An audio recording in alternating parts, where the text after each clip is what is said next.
Direto da redação.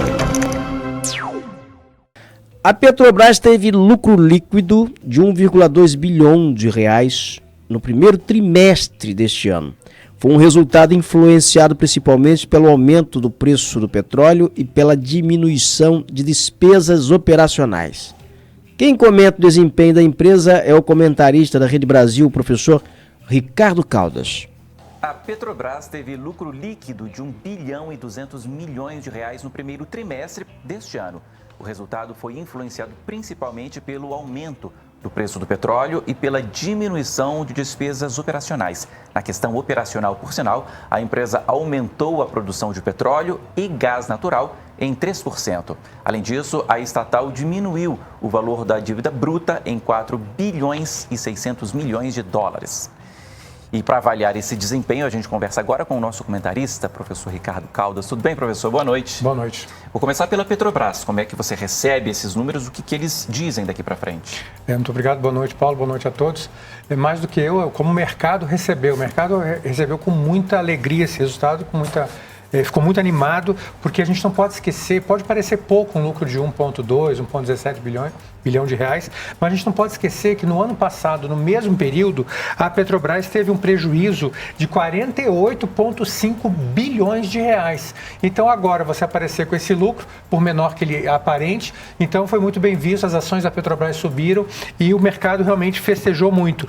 E só para lembrar, os lucros da Petrobras antes dos impostos, né, impostos, deduções, etc., o chamado EBITDA, né, que é das referências do mercado, subiu 30%. E a gente não pode esquecer também que o lucro no quarto trimestre já tinha sido positivo também em função da recuperação dos preços do petróleo, que você já mencionou.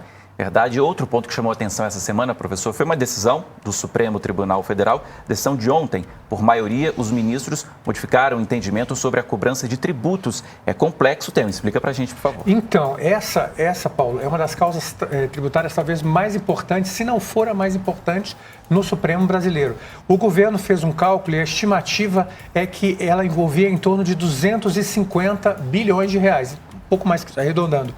E só para comparar com uma outra causa também bilionária que passou pelo Supremo, nós tivemos a Lei Candir, né, onde prevê a compensação aos estados, né, por perdas de subsídios, né, e isenções de exportação. O governo sancionou um projeto e esse projeto que virou lei, ele prevê compensação no valor de 58 bilhões de reais. Só para fazer uma comparação entre o que estava em jogo no Supremo e essa questão da Lei Candir. Mas basicamente é muito simples. A Receita Federal, na hora de tributar o contribuinte, as empresas, ela calculava, Paulo, o faturamento total. Só que no faturamento total você inclui também os impostos que você paga para os estados, ICMS e outros. Então, as empresas foram ao Supremo, isso lá atrás, né, em 1999. Esse caso tem quase 2 décadas. E aí alegaram, né, que estava havendo uma bitributação. E aí saiu o resultado do Supremo em 2017, dizendo que realmente estava havendo bitributação e o governo não poderia mais calcular os seus impostos, especificamente, né, o PIS e COFINS, baseado no faturamento total, mas tinha que retirar os impostos pagos a outros entes federados, né? Mas isso foi em 2017. E aí ficou a questão, ok, e o que a gente faz agora? Aí, então, é o chamado modulação pelo Supremo, ou seja, como é que vai ser operacionalizado na prática. O que o Supremo decidiu? E havia uma grande expectativa do governo, se o governo teria que pagar todos esses impostos de volta. E aí o Supremo decidiu que apenas as empresas que entraram com ação na Justiça até 2017 poderão ter acesso a essa instituição, ou uma compensação, né? Que o governo não precisa pagar, mas ela deduz do imposto a pagar. Ok, professor, muito obrigado. Bom fim de semana.